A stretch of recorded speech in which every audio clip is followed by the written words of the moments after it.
안녕하십니까. 사회복지사 1급을 담당하는 고병갑입니다. 이번 시간에는 2015년도에 시행되었던 제13회 사회복지사 1급 국가시험의 두 번째 시간 첫 번째 과목 사회복지 실천론 기출문제 해설을 해보도록 하겠습니다. 자, 사회복지 실천론 많은 분들이 마음을 좀 편하게 이렇게 하고 있는데 어쨌든 똑같이 배점은 똑같이 25문항씩 3번 나오지 않습니까? 실천론, 실천기술론, 또 지역사회복지론. 자, 첫 번째 문제입니다. 사회복지 실천의 수준에 따른 예로 옳은 것은 사회복지 실천 수준에 따라서 또는 대상의 범위에 따라서는 우리가 미시적 접근, 중범위적 또는 중시적 접근, 거시적 접근으로 나누는데 미시적 접근이라고 할 때는 보통 개별 사회사업을, 중시적 접근은 집단 사회사업을, 거시적 접근은 지역사회 조직사업을 이렇게 보통 다룹니다. 그러나 또 미시적 접근은 요즘은 또 상대적으로 개별 사회사업과 집단 사회사업은 미시적 접근으로 또 그런가 하면 요즘 그 교통통신의 발달로 그 규모가 전 세계화 이렇게 되다 보니까 중시적 접근을 지역사회와 조직의 분류에서 그것을 상대적으로 나누어서 또 그래서 거시적 접근이라고 하는 것은 보통 지역사회를 그래서 조직 또 지역사회 이렇게 나누기도 합니다. 그래서 이 지금 이 해설에는 그냥 후자로 온 것처럼 미시적 접근은 개별 사회사업과 집단 사회사업으로 나누고 중시적 접근은 거기 뭐 조직을 지역사회와 분리시켜서 설명을 했고 그리고 거시적 접근은 지역사회 이상을 설명을 했습니다. 자, 거기 보면은 옳은 것은 미시적 모금, 미시적 실천, 모금활동. 모금활동, 우리가 흔히 볼 수 있는 사회복지 공동모금은 지역을 기반으로 해서 전국적 협조를 도모하는 것이기 때문에 여기는 거시적 접근, 매크로적 실천이 되겠습니다. 그 다음에 미시적 실천, 미시적 실천은 후원자 개발 및 관리, 후원자 개발 및 관리도 보통 지역사회복지관이라든지 이런 데서 사용을 하기 때문에 여기는 적어도 중범위적, 또 그런가 하면은 거시적 이렇게 설명이 되는 미시적이라고 하기에는 좀 그렇습니다. 그 다음에 중시적 접근, 사회기술 훈련의 제공, 사회기술 훈련의 제공과 같은 사회기술 훈련의 제공은 지역사회 단위로 이렇게 할 수도 있고 아니면 개별 클라이언트를 대상으로 이렇게 할 수도 있습니다. 보통 우리가 집단의 개념으로 볼 적에는 하는데 자, 여기는 좀 놔둬보겠습니다. 그 다음에 거시적 실천, 급여 대상자의 사후관리, 급여 대상자, 개개인의 급여 대상자를 사후관리하는 것은 이것은 미시적 실천이 되겠습니다. 그 다음에 거시적 실천, 사회복지 정책 분석 및 평가, 정책의 분석 및 평가, 이건 확실히 거시적이 되겠네요. 거기 세 번째 사회기술 훈련의 제공은 양다리를 걸칠 수가 있습니다만 여기는 분명히 거시적입니다. 답은 5번이 되겠어요. 2번에 보시면 유용한 자원에 대한 정보나 이용 능력이 부족한 클라이언트를 위해 사회복지사가 수행하는 역할이 아닌 것은 자, 능력이 부족한 클라이언트를 위한 사회복지사의 개입 보면 사례관리자, 옹호자, 조력자, 중개자, 조직 분석가 아마 뭐 보나마 답은 5번이죠. 조직 분석가는 조직을 대상으로 하는 것이기 때문에 이건 개별 클라이언트를 대상으로 하는 것이 아닙니다. 답은 5번이 되겠어요. 다음에 3번에 보시면 내비가 구분한 사회복지 전문직 가치로 옳은 것은 내비. 보통 우리가 사회복지사의 가치 그러면 사회복지사가 가지고 있는 가치에는 개별적 가치도 있고 사회적 가치도 있고 전문적 가치도 있고 그러지 않습니까?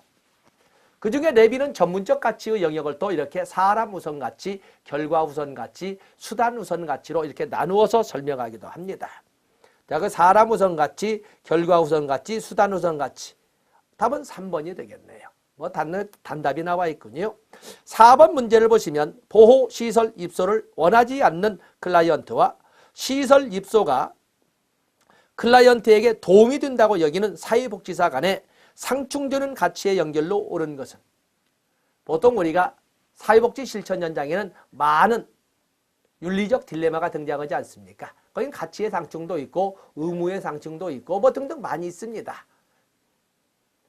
또 결과의 모호성 또는 능력이나 권력의 불균형 이런 등등이 많이 있는데 여기 가치의 상충 보면은 시설 입소를 원치 않는 클라이언트 시설 입소가 클라이언트에게 분명히 도움이 된다고 믿는 사회복지사 간에 어떤 가치가 상충을 할까? 자, 거기 보면은 당연히 원치 않는 클라이언트를 밀어줄까? 클라이언트가 원하는 대로 클라이언트 자기결정의 원리. 그에 비해서 사회복지사가 말하는 것처럼 생각하는 것처럼 진짜 이 친구한테는 도움이 되는데 라고 하는 것에 대해서 강제를 할 수 있는 클라이언트의 권리. 자, 이런 것이 상충될 수가 있습니다. 보통 우리가 실천에서는 클라이언트가 원하는 것보다, want보다 클라이언트에게 필요한 것을 제공해야 된다. need. 지금 사회복지사는 클라이언트가 원하는 것처럼 입소 거부보다는 클라이언트에게 필요하기 때문에 입소시켜야 된다. 이렇게 할 수도 있는 거거든요. 바로 그것을 우리는 온정주의라고 합니다. 자, 여기서 나오는 것은 클라이언트의 자기결정을 밀 것인가, 아니면은 클라이언트가 싫어도 아버지의 사랑하는 마음으로 강제를 해버려야 할 것인가, 온정주의의 갈등이 되겠습니다. 자기 답은 3번이 되겠어요. 5번에 보시면 우리나라 사회복지 실천의 발달 과정을 순서에 따라 나열한 것으로 옳은 것은, 거기에 보면 곧잘 이런 문제가 나와서 많은 분들을 공부하기 싫게 만드는데 그래도 몇 개를 걸러보도록 하겠습니다. 벌써 뭐 2개는 나와 있네요. 거기 디귿번에 보시면 사회복지 전문요원 제도는 1987년. 이건 뭐 틀릴 사람 없을 것이고, 사회복지사 1급 국가시험 시작 2003년 다 알 수 있습니다. 다음에 기억번, 최초의 한국사회사업가협회가 탄생하였다. 한국사회사업가협회가 조직되는 것은 1982년입니다. 한국사회사업가협회는 1982년. 그러다가 이것이 한국사회복지사협회로 개칭이 되는 겁니다. 때문에 우리가 가입하고 있는 한국사회복지사협회는 본래 명칭은 한국사회사업가협회로 1982년에 만들어졌다가 개칭된 것이다. 대학에서 정규 사회복지 교육이 시작되었다. 대학에서 정규 사회복지 교육이 시작된 것은 1947년 이화여대에 사회사업과가 개설된 것을 시작점으로 할 수가 있습니다. 1947년입니다. 그 다음에 가장 빠른 것은 니은. 82년이가 기억. 니은 기억, 디귿 리을. 니은 기억, 디귿 리을. 답은 3번이 되겠습니다. 다음에 6번 문제를 보시면 자선조직협회에 대한 설명으로 옳지 않은 것은, 자선조직협회는 1869년 런던에서 런던 자선조직협회로 처음 등장했었는데 오늘날 개별 사회사업과 지역사회 조직사업의 기원이라는 의미를 보여봤습니다. 자, 수의 자격을 심사하였다. 그렇죠. 옛날처럼 중구난방으로 빵이나 던져주는 자선활동이 아니라 철저한 사전심사를 통해서 어떻게 우회방문원이 직접 개별 방문 조사를 하고, 그리고 도움이 필요한 사람은 미리 협회나 자선조직협회에 등록하도록 해서 중복 구제도 방지하고 그로 인한 재원 낭비도 예방하고자 하는 그런 노력으로 만든 것이 자선조직협회였어요. 때문에 자선조직협회는 수의 자격을 심사합니다. 과학적 자선을 시작했다.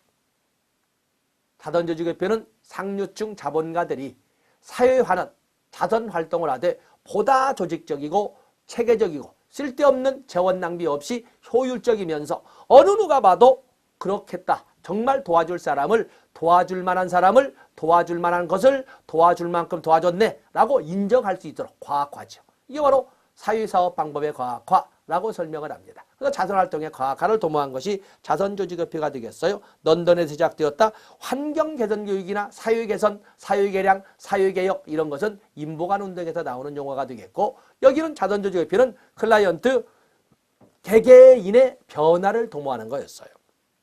우회 방법 답은 4번이 되겠어요. 7번에 보시면 사회복지 실천 현장 중 1차 현장이면서 동시에 이용시설로만 구성된 것은, 자, 1차 현장, 2차 현장을 나누는 것은 1차 현장, 2차 현장. 제공되는 서비스 그 자체가 주된 업무인 것은 1차 현장. 부수적으로 사회복지 서비스 제공이 부수적인 업무에 속한다는 것은 2차 현장이라고 합니다. 다음에 이용시설이라고 하는 것은 집에서 통근하면서 필요한 서비스만 이용하는 것을 말하는 것이고, 생활시설이라는 것은 아예 그 자체에서 숙식을 포함해서 모든 생활을 영위하는 것은 생활시설이라고 합니다. 거기 보면은 1차 현장이면서 이용시설로 구성된 것은 노인복지관 1차 현장 이용시설, 아동상담소 1차 현장 이용시설, 종합병원은 이용시설은 분명하지만 주 업무가 의료고 의료 서비스는 부수적입니다. 연 2차 현장이 되겠어요. 보호관찰소 좋습니다. 보호관찰소 좋아. 보호관찰소가 1차, 2차 좋습니다. 나도 보겠어요. 사회복지관은 1차 연장 이용시설, 정신보건시설,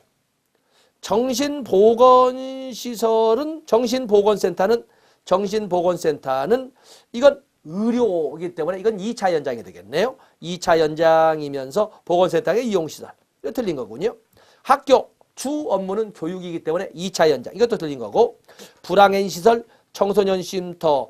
청소년 쉼터는 1차 연장. 청소년, 가출 청소년의 가정복귀나 학교복귀, 사회복귀를 위하여 일정 기간 거기에서 숙식을 하면서 생활하고 호흡을 조절하도록 이렇게 표현하는 것을 말하는데 여기는 생활시설이 되겠어요. 틀린 것이 되겠네요.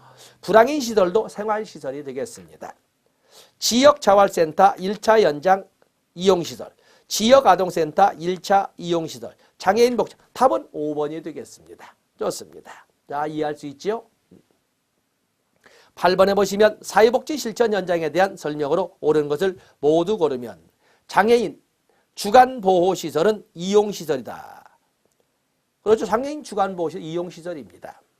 보호를 필요로 하는 아동을 입소시켜 돌보는 시설을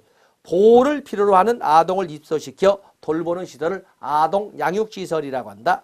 지역아동센터는 민간기관이다. 지역아동센터 좋습니다. 건강가정지원센터의 소관부처는 여성가족부입니다. 건강가정지원센터의 소관부처는 여성가족부지. 이거 틀린 거지요? 모두 고른 것은 기역, 니은, 디귿이 되겠습니다. 그래서 건강가정지원센터는 건강가정기본법상에 나와 있는 시설로서 여성가족부에서 관할을 합니다. 9번에 보시면 상호작용 맥락을 이해하기 위한 PIE 나와 있죠. Person in Environment. 고유명사처럼 환경 속의 인간. 여기는 친절하게 영어가 있죠. 그냥 PIE 이렇게 나오면 환경 속의 인간이라고 보시면 됩니다. 분류체계에 포함되지 않는 것은. 자, Person in Environment 분류체계. 이런 강의는 설명하지 않습니다만 거기 분류체계를 보면은 사회적 기능 수행 문제나 사회적 기능 수행 문제. 또 그러면 환경적 문제, 정신적 신체적 건강 문제. 가장 대표적인 것이 정신적, 신체적 건강 문제. 또 그런가 하면 사회적 기능을 수행할 수 있는지 문제. 또 그런가 하면 환경적 문제 등을 가지고 이렇게 만든 것이 되겠는데 정신건강상 문제, 신체건강상 문제, 사회기능상 문제, 퍼슨 인 인바이러먼트에서 환경상 문제는 있지만 가족구조상 문제는 없습니다. 가족구조상 문제는 없다. 자, 이런 것들 여러분들이 첨가해 놓으시고 이론 강의 때 설명하지 않았기 때문에 이런 건 같이 첨가해서 여러분들이 살펴보도록 하면 되겠습니다. 다음에 10번에 보시면 언뜻 보면 가족체계상 문제가 있을 것 같은데 그건 없고 환경상 문제가 있습니다. 다음에 10번에 보시면 체계 이론의 주요 개념에 대한 설명으로 옳은 것은 역시 실천론이라고 인행사의 일부 영역이 여기에 포함되어서 출제가 됐네요.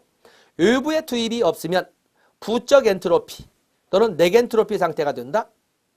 아니죠. 외부 투입이 없다는 것은 폐쇄 체계는 엔트로피만 있습니다. 엔트로피만. 엔트로피는 소멸, 소실, 그렇죠? 망실. 이렇게 하는 것이 바로 엔트로피. 부적 엔트로피, 넥엔트로피는 발전, 향상, 증진 이런 개념으로 볼 수 있는데 폐쇄 체계에는 엔트로피만 존재를 합니다. 이거 틀린 거죠. 옳은 것들 찾고 있군요. 항상성으로 인해 체계는 행동 방식의 규칙성을 갖게 된다. 그래서 항상성, 일정한 안정 상태를 이끌어가기 위해서 리비도를 또는 에너지를 사용하는 것인데 그래서 일명 상당히 역동적이면서도 균형을 이루는 역동적 평형이라고 합니다. 자, 이런 말들 항상성으로 인해 체계는 행동 방식의 규칙성을 갖게 된다. 좋습니다. 놔둬보시고. 산출은 체계의 변화 방향을 설정하고 조직을 조정하는 핵심 과정이다. 체계의 변화 방향을 설정하고 조정하는 핵심 과정은 환류 피드백이라고 합니다. 다중 종결은 동일한 목적을 달성하는 과업이 다양함을 의미한다. 과업이 다양한 다중 종결, 동일한 목적을 다양하는 것이 거기 보면 다중 종결이라는 것은 똑같은 수단이나 똑같은 투입을 했음에도 불구하고 서로 다른 결과를 가져오는 경우도 있더라라는 것은 다중 종결. 전혀 다른 투입이나 전혀 다른 자원을 제공했어도 같은 결과를 가져오는 일도 많더라. 동등종결. 이렇게 체계의 산출에는 이렇게 다중종결도 있고 동등종결, 동규결성도 있더라. 이렇게 말을 하고 있습니다. 다음에 폐쇄체계는 체계의 정체성이 불분명하고 상호작용을 예측하기 어렵다. 그것은 개방체계여야 되겠죠. 폐쇄체계는 이미 정형화된 룰에 의해서 투입전환 산출할 투입전환 산출할류로 돌아가기 때문에 예측하기가 편합니다. 마지막도 압니다. 언젠가는 결국에 엔트로피의 진행을 통해서 사라질 거라는 것도 압니다. 그러나 개방체계는 그걸 예측할 수 없습니다. 끊임없이 환경과 상호작용을 하기 때문에 예측성이 좀 훨씬 떨어진다. 뭐 여기서 맞는 것은 답은 2번이 되겠습니다. 11번에 보시면 생태체계 관점에 관한 설명으로 옳지 않은 것은, 자, 생태체계라고 하는 것은 생태학 플러스 체계 이론이 되어서 환경과 끊임없는 상호작용을 가지고 설명할 수 있는 것이 생태체계 이론이나 생태체계적 관점입니다. 환경과의 끊임없는 상호작용입니다. 맥락적 사고를 한다. 그렇죠. 환경과의 관련성 속에서 생각을 한다. 맥락적 사고, 다체계적 접근을 한다. 인간과 환경 간의 균형을 강조한다. 사회구조 개선을 위한 개입 방법을 제시한다. 사회구조 개선을 위한 개입 방법을 제시하는 것은 이건 사회체계 이론이라고 봐야 되겠죠. 문제에 대한 포괄적 이해의 기회를 강조한다. 답은 4번이 되겠어요. 비자발적 클라이언트에 대한 개입 방법으로 옳은 것을 모두 고르면 비자발적 클라이언트에 대한 개입 방법. 마지못해도 끌려온 듯이 이렇게 실천 현장에 나타났다거나 또 아니면 우리가 사회복지 실천 면접 현장에 나타난 경우에 개입 방법은 무엇이 좋을까? 클라이언트의 메시지를 이해하기 위해 비언어적 단서를 찾는다. 뭐 비자발적 클라이언트는 거의 입을 다물고 있을 거니까 비언어적 전달 매체나 단서를 찾는다. 클라이언트의 저항을 고려하여 대응이나 직면은 자제한다. 그렇죠? 처음부터 바로 문제로 뚫고 들어가서 너 이렇게 하는 거 보니까 너 속마음은 그렇지 않은데 이런 거지 이렇게 모순점을 자꾸 찍어내가 놓으면 더욱더 반발하게 좋죠. 처음에는 자제를 합니다. 양가 감정을 이해하도록 개인적, 심리적, 사회적, 환경적 양측 면의 감정을 이해할 수 있도록 클라이언트에게 성찰의 기회를 준다. 사회복지사 개인의 경험을 녹출할 때 역전의를 주의한다. 그거 뭐 당연히 맞는 거지요. 기억번이 맞았다. 이렇게. 그렇기 때문에 여기는 기억번이 맞았다는 것은 기억번, 디귿번이 다 맞았다는 거고 니은번도 맞았잖아요. 기억, 니은, 디귿, 리을 다 맞은 것이 되겠습니다.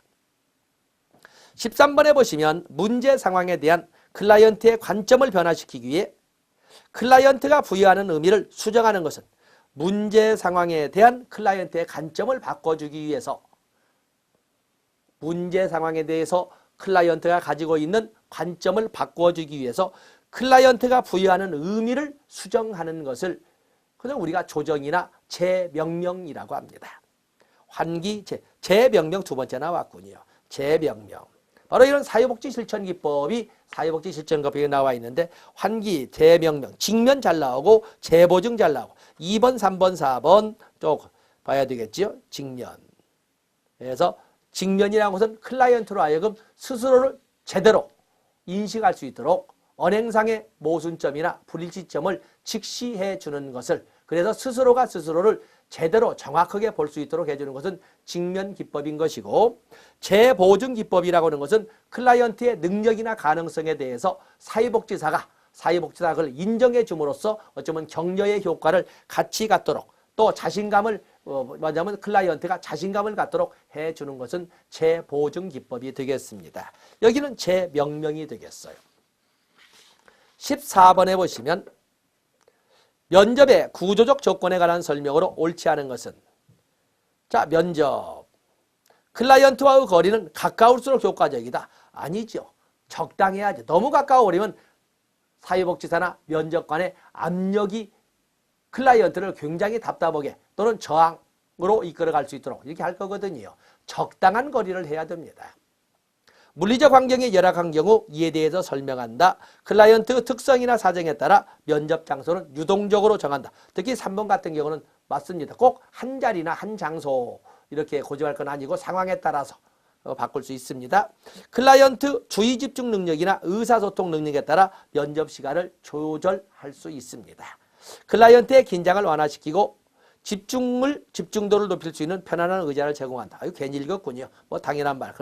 그러나 1번은 당연히 들렸고 3번 정도 봐주셔야 됩니다. 15번에 보시면 비에스텍이 제시한 관계의 기본 원칙. 비에스텍이 제시한 관계의 기본 원칙과 설명이 옳게 연결된 것은, 자, 비에스텍이 제시한 관계의 기본 원칙 보면은 여기는 반드시 가져가야 되지요. 그래서 이 비에스텍이 제시한 관계 7원칙.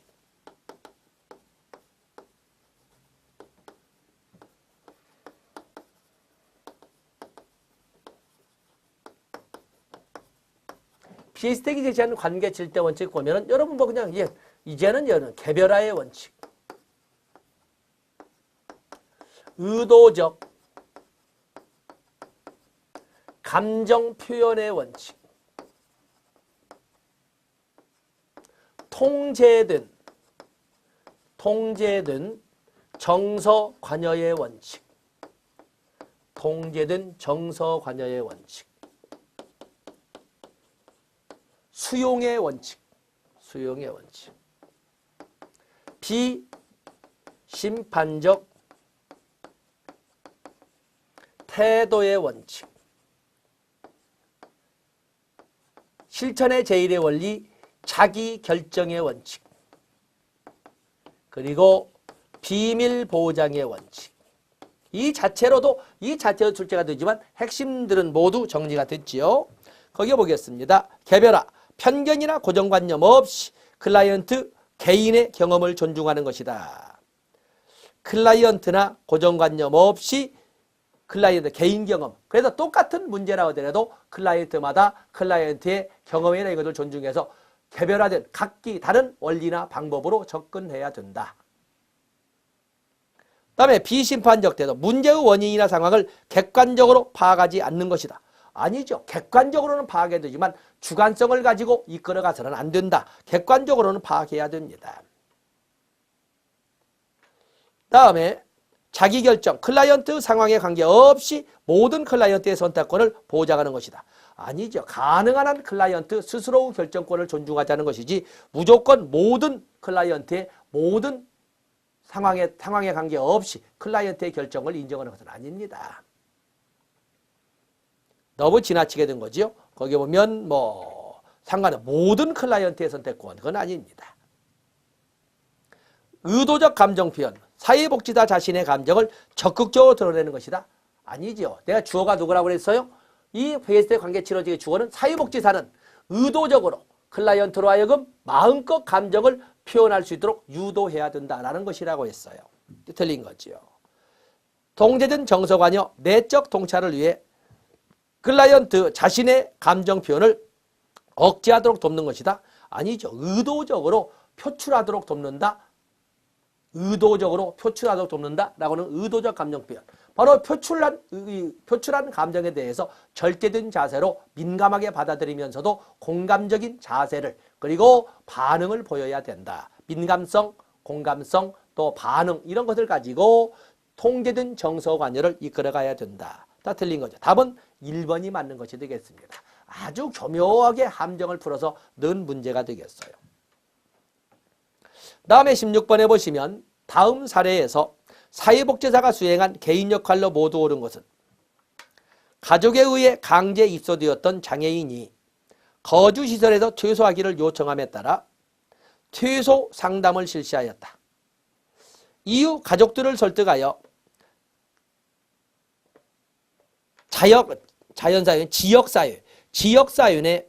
지역사연의 다양한 주거 관련 정보를 안내했군요. 관련 정보를 안내하고 공동생활 과정에 입소할 수 있도록 연계하였다. 연계했군요. 연계는 당연히 중개자의 역할 아니겠습니까? 연계는 당연히 중개자의 역할. 자, 기억번은 뭐예요?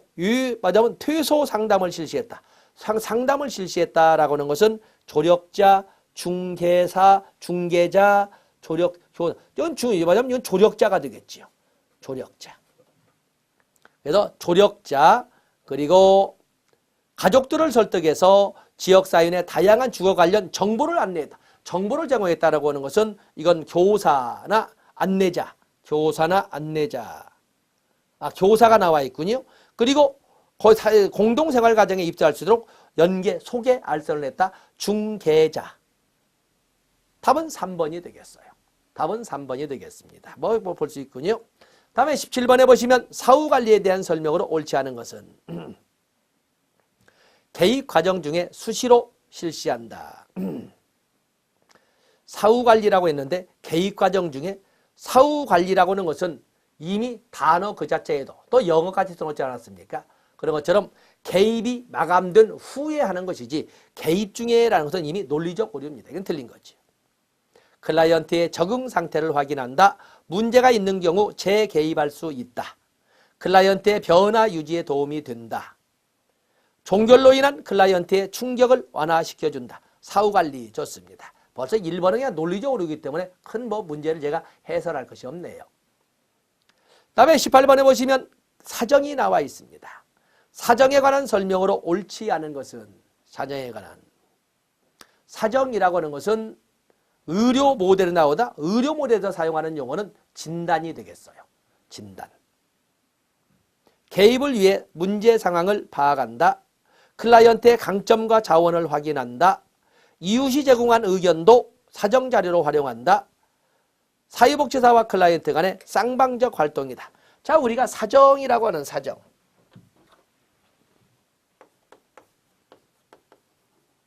사정은 결국에 개입 전략,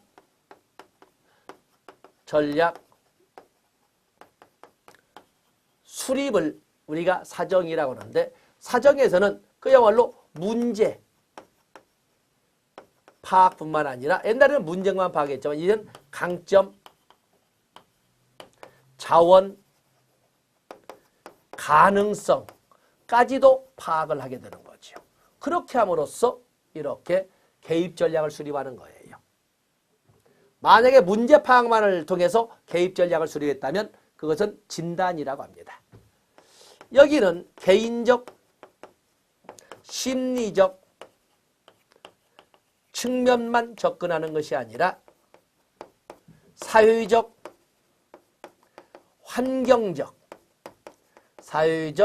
환경적 측면까지도 같이 고려합니다.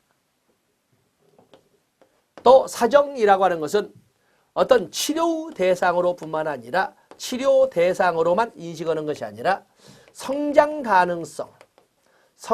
가능성의 존재라고도 같이 인식을 합니다. 또 사정은 클라이언트의 참여를 강조합니다. 자, 이런 과정들을 우리가 사정이라고 하는데 거기 보시면 개입을 위해 문제 상황을 파악한다. 강점과 자원을 파악한다. 이웃이 제공한 의견도 사정 자료로 활용한다. 쌍방적 활동이다. 좋습니다. 그만 써도 되겠군요. 19번에 보시면 종결 단계에서 취해야 할 사회복지사의 활동에 관한 설명으로 옳은 것은 종결 단계, 클라이언트의 변화를 촉진한다. 클라이언트와의 접촉 빈도를 줄여간다. 그렇죠. 클라이언트에 의해 서비스를 조정한다. 클라이언트를 대변하여 자원을 확보한다. 또 그런가 하면 개입의 효과를 평가한다. 기초선 자료를 수집한다. 여기에서 보면 이건 함정 문제군요. 사회복지사의 활동, 종결 단계에서 어떤 활동을 해야 되나. 다 지금 보면은 언뜻 있다 보면 다 이 사회복지사의 역할로서 다 옳은 설명이 됩니다. 그런데 종결 단계에서 변화를 촉진하거나 서비스를 조정하거나 이런 것은 개입 단계에서 있는 거죠. 또 클라이언트를 대변하여 자원을 확보하거나 기초전 자료를 수집하는 것은 이건 자료 수집 단계에서 할 일이 아니겠습니까? 여기에서는 사회복지사, 종결 단계에서의 사회복지사의 역할은 역시 거기 접촉 빈도를 줄여나가면서 평가, 결과, 성과에 대한 평가도 하고 또 변화의 유지나 지속의 유무도 결정해야 되고 또 그러면 일부 클라이언트의 감정 조절도 도와야 되는 이런 것이 과업이라고 할 수가 있습니다. 답은 2번이 되겠어요. 다음에 20번에 보시면 에가느 목표 설정 지침인 스마트에 해당하는 것을 모두 고른 것은 이런 문제를 뭐 어쨌든 우리는 가지고 가야죠. 사회복지 행정에서도 행정론에서 사용해야 되고 실천론에서 이렇게 출제가 됐습니다만 목표 설정 기법은 스마트 기법이지요. 스마트 기법. 목표 설정. 목표 설정에 스마트 기법을 사용하는데 여기는 스페시픽. 목표를 설정해야 되는 스페시픽. 그리고 미주어블. 또 어테이너블. 마치 무슨 뭐 영어 시험 잘못하면 이거 타당도 위배가 되겠죠. 타당도. 그다음에 리절트 오리엔티드. 그리고 타임 베이지드. 자, 이렇게 해서 목표를 설정할 적에는 구체적이어야 된다. 측정 가능해야 된다. 획득 또는 달성 가능해야 된다. 결과 지향적이어야 된다. 또 시간 제한적이어야 된다. 이런 단어를 쓰고 있는데 거기 보면 적합성 관련하고 합리성, 조절 가능성, 구체성만 있죠. 스페시픽. 여기에는 스마트 기법을 알고 있느냐를 물어봤는데 좀 타당도 위배될 수가 있습니다. 잘못은 영어를 손댄 지 오래된, 물론 사회복지가 다 잘들 아시겠지만 원들에게는 좀 불편한 문제가 될 수가 있습니다만 다 행정론에서 다뤄봤을 것이고 실천론에서도 다뤄봤습니다. 스마트 기법. 다음에 21번에 보시면 인파워먼트 관점의 문제 해결 과정에서 대화 및 발견 단계의 과업이 아닌 것은. 자, 인파워먼트 우리가 역량 강화 인파워먼트. 인파워먼트 모델의 단계. 인파워먼트 모델의 단계를 이렇게 보시면 자, 여기는 인파워먼트 모델의 단계는 대화 단계. 대화 단계, 발견 단계, 그리고 발전 단계. 이렇게 그래서 역량 강화 모델, 권한 부여 모델 또는 강점 관점 모델의 3단계 그러면 대화 단계, 발견 단계, 그리고 발전 단계로 나눕니다. 자, 문제도 보면은 거기 대화 및 발견 단계의 과업이 아닌 것은 방향 정하기, 기회 확장하기, 강점 규명하기, 상황 이해하기, 또 자원 능력 사정하기. 그 중에 기회 확대, 자원 활성화, 기회 확대, 성공 인정, 달성 통합 이런 단어. 그래서 모든 설명 다 빼버리고 해설을 붙여놨습니다만 이 기회 확대나 자원 활성화 또는 통합 달성.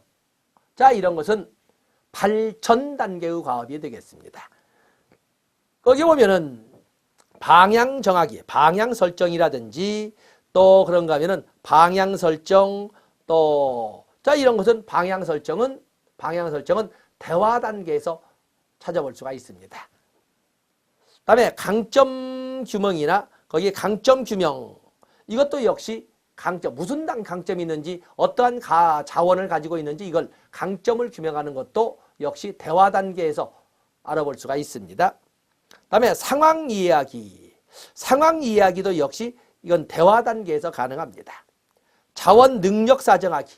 자원 능력을 사정하는 것은 자원 능력은 개입 단계에서 자원이 무엇이 있는지 자원 규명은 자원이나 강점이나 가능성 규명은 대화 단계에서지만 자원 활용할 수 있는 능력을 규명하는 것은 분석하고 사정하는 것은 개입 단계라고 할 수 있는 발견 단계에서 나옵니다. 자, 그래서 여기 실천 단계 추이를 시작을 했습니다.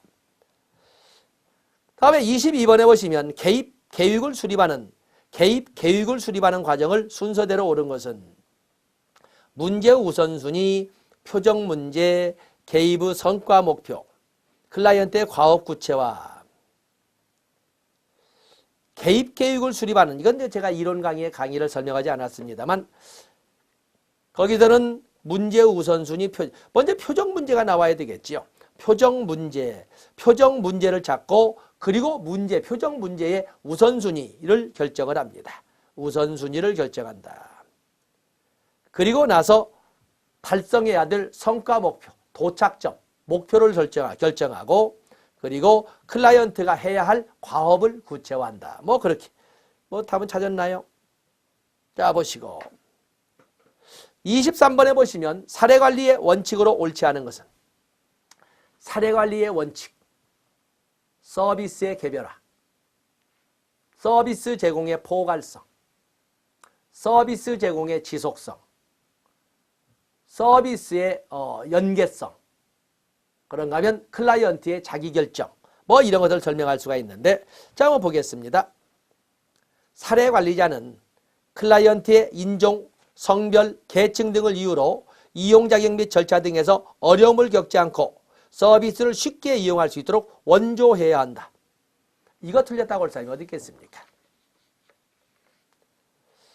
시간의 경과에 따라 변화하는 클라이언트의 욕구에 대해 지속적으로 사정하고 서비스를 제공해야 된다. 서비스 제공의 지속성 나와 있습니다.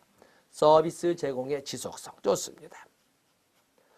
클라이언트의 3번입니다. 클라이언트의 개별적 욕구와 상황에 맞는 맞춤형 서비스를 제공한다.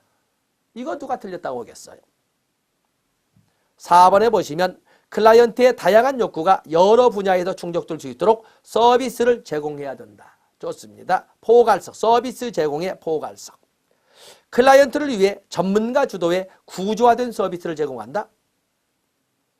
사례 관리가 전문가 주도도 되어 있지만 전문가 주도와 클라이언트의 자기결정권이 최대한 반영된, 그리고 지나치게 정형화된 것이 아니라, 정형화된 것뿐만 아니라 지나치게, 여기는 소위 자율성을 극대화시켰는데 전문가 주도, 사례관리의 대상자라는 것은 문제 해결이나 치료에 초점을 두지 않잖아요.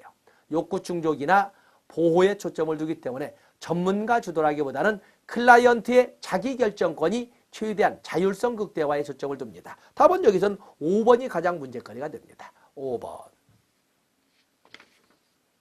다음에 24번으로 보시면 사례관리의 등장 배경을 옳은 것은, 사례관리가 연거푸 나왔거든요.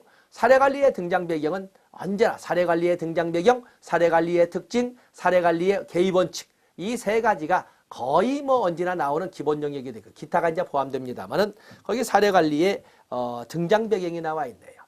사례관리의 등장 배경은 결국에 탈시설화로 인한 문제 발생, 그로 인한 클라이언트와 클라이언트 가족의 부담 증가,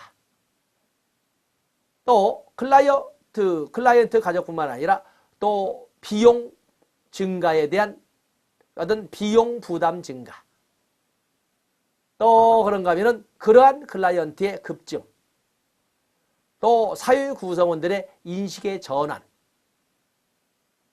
또는 서비스의 파편화나 서비스 제공의 지방 분권화, 뭐 이런 단어들을 쭉 등장 배경으로 했는데, 지역사회 보호의 필요성 증가, 분산된 서비스의 조정 기능 부재, 사회적 지원망의 중요성 강조, 만성적이고 복합적인 문제를 가진 클라이언트 증가. 뭐야 이거? 이건 다군요. 답은 모두가 사례관리가 등장할 수밖에 없는 배경이 되겠습니다. 사례관리는 언제나 중요합니다. 다음에 25번에 보시면 여기도 또 사례관리가 나왔네요. 사례관리의 특성에 대한 설명으로 옳지 않은 것은, 사례관리의 특성, 자원체계 간 연결, 조정 등의 활동을 한다. 그죠? 사례관리자는 직접적 서비스 제공자의 역할도 수행하고 간접적 서비스 제공자의 역할도 수행을 합니다. 여기 보면 소위 지원체계 간 연결이나 조정 등의 활동은 간접적 서비스 제공자의 역할에 속하겠습니다. 투입과 과정에 대한 평가를 한다. 사례관리는 끊임없는 중간 평가 및 피드백, 즉 과정평가 및 피드백, 형성평가 및 피드백을 이끌어갑니다. 클라이언트 욕구에 초점을 두어 기관 내 서비스로 한정하지 않는다. 그죠? 클라이언트 욕구에 초점을 두어서 기관 내 서비스로 한정하지 않고 클라이언트 욕구를 반영해서 기관 외부 서비스도 뭐냐면 활용을 합니다. 공적 책임을 강화하기 위하여 비공식적 지지망의 활용을 최소화한다. 아니죠. 사례관리라고 하는 것은 공식적, 비공식적, 직접적, 간접적, 가족 내 1차적 지역사회 보호의 모든 서비스나 실천을 종합적으로 제공함으로써 서비스 제공의 효율성을 극대화시켜보고 클라이언트의 욕구 충족을 최대화시켜보자 라는 것이 사례관리가 되겠어요. 그런데 공적 책임을 강화하기 위해서 비공식적 지지망 활용을 최소화한다는 것은 말이 아니고 이건 틀린 것이 되겠어요.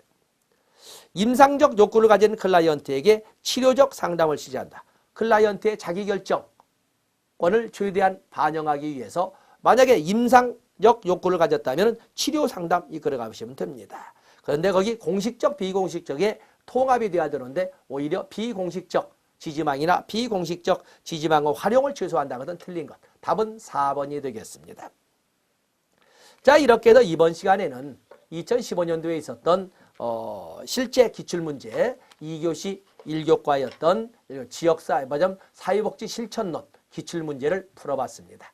자, 여기 보면 마땅하게 딱딱 실천론이나 실천기술론은 뭐가 딱딱 떨어지게 설명은 할 수는 없으나 여러분이 보더라도 할만하다라는 생각이 들 겁니다. 그렇게 해서 실천론, 실천기술론, 지역사회복지론 좀 더 신경 써서 예상외의 고득점, 여러분 스스로 생각할 때에도 예상외의 고득점을 했다라는 느낌을 갖게끔 이렇게 했으면 좋겠습니다. 자, 여기까지 하겠습니다. 고맙습니다.